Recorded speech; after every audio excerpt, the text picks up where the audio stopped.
There's still a lot to debate. There are several issues that have been placed on the agenda and debated in this meeting of the African, Caribbean and Pacific Group of States. As you know, the AU Commission Chair presented himself yesterday and put forward what is called the African Common Position.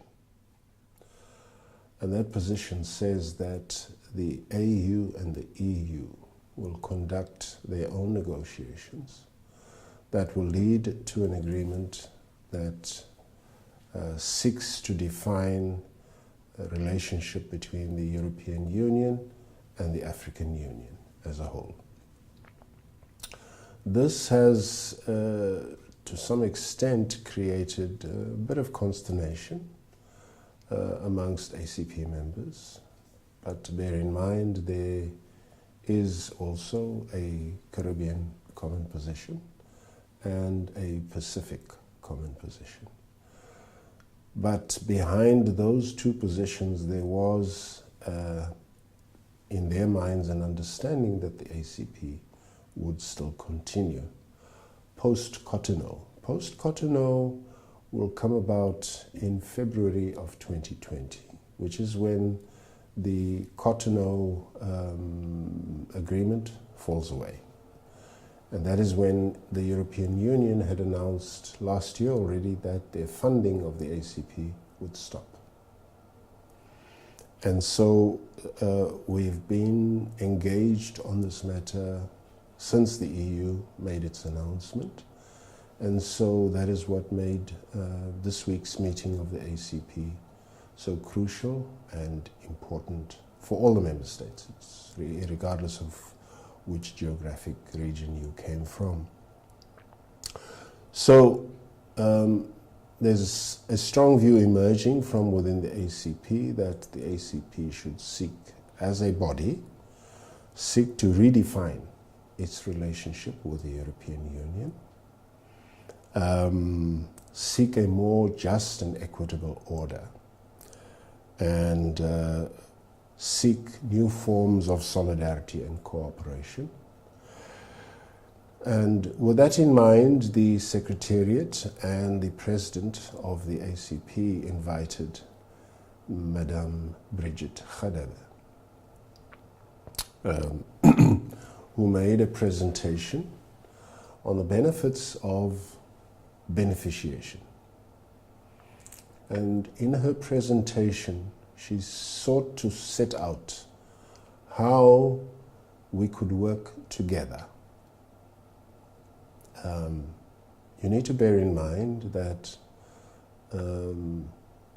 Caribbean and Pacific countries, in the main, have very little mineral wealth. There are those who do and have had. Guyana is one of them. I'm given to understand that Jamaica does also have some mineral wealth, and so on, but it is somewhat limited. What that does then, particularly with the island states, is make their bargaining power constrained.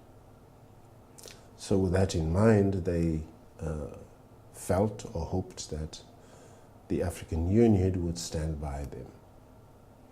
So that is where the debate is taking place at this point, around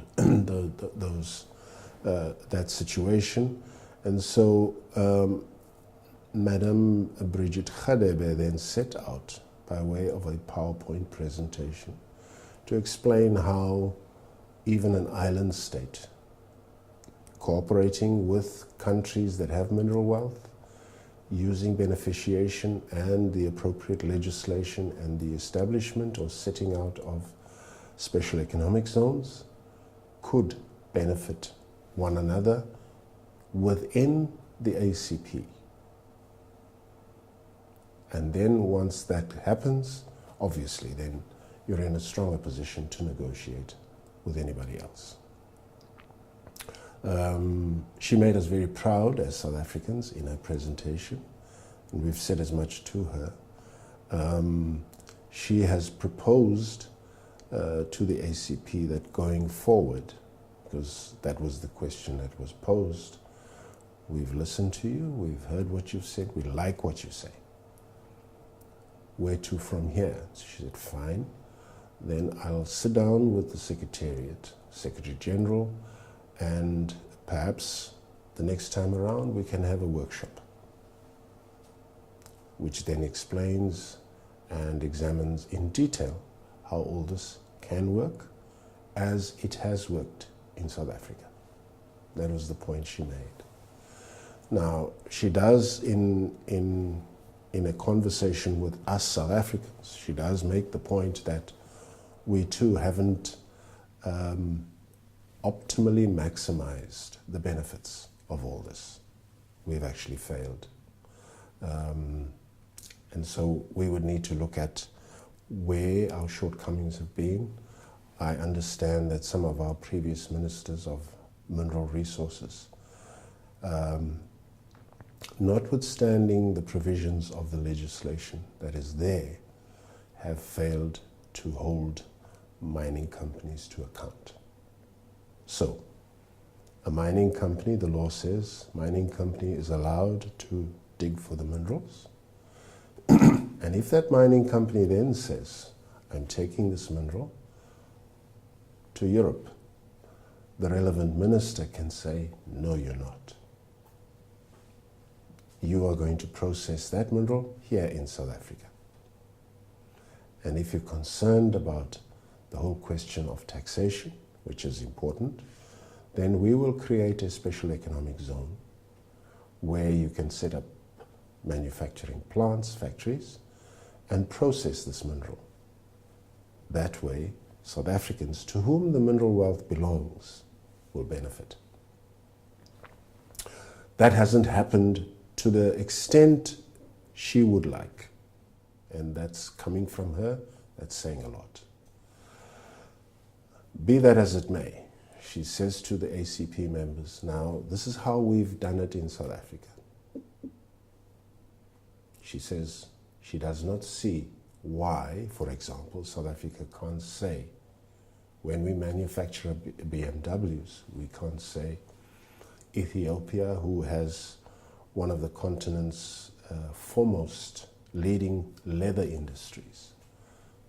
We say to Ethiopia, okay, you make the seats for all the BMWs and Mercedes-Benzes that are manufactured or assembled in South Africa.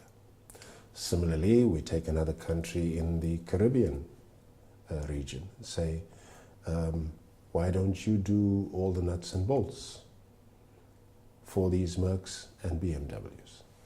And so on and so forth. And she says, if we get together as the ACP and work out all these mechanics, the ACP as a collective can benefit. The message was received very enthusiastically. So we'll have to see going forward how they take to it. But I'm convinced that her message was very well received. And as I said, she made us extremely proud. Very little has changed, actually, although geopolitically the situation out there has developed quite drastically. Presently, you have in the Middle East, in Yemen and Syria, serious conflicts taking place, which are a source of concern. And we have to admit the Security Council and, in fact, the multilateral institutions have failed. They've not addressed the matter. Only because the Permanent Five are themselves directly engaged in those conflicts. The same situation applies to Israel-Palestine. And so you also have what is happening now in the Korean Peninsula, matter of serious concern, although we see on newscasts that the discussions between the USA and North Korea are back on track, and hopefully something good will come of that. So essentially our entry into the UN Security Council is to ensure that peace and prosperity prevails throughout the world, a better world order, a peaceful world order, prosperous world order. That is going to be our broad approach. But of course, we are part of the African continent, and so matters of the African continent will occupy our minds and our interests as non-permanent members of the Security Council. That won't change. But certainly there is an emerging unilateralism that is alarming. We've said this before and we'll keep saying it, that world leaders bypass what is already there as multilateral institutions.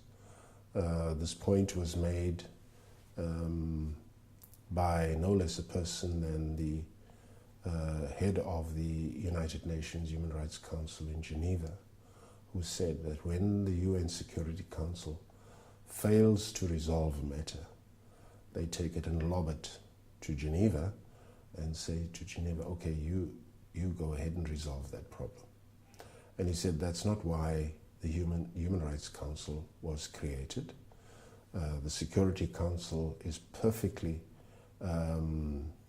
positioned to deal with matters like the Korean Peninsula, like the conflict in Syria and in Yemen, as well as what is happening in Israel-Palestine. But it fails to do so, and the reasons are patently obvious to everyone. Now, can we make a difference? We believe we can. We are pretty optimistic, as we always are, and we've no doubt that our term of office there will yield positive results.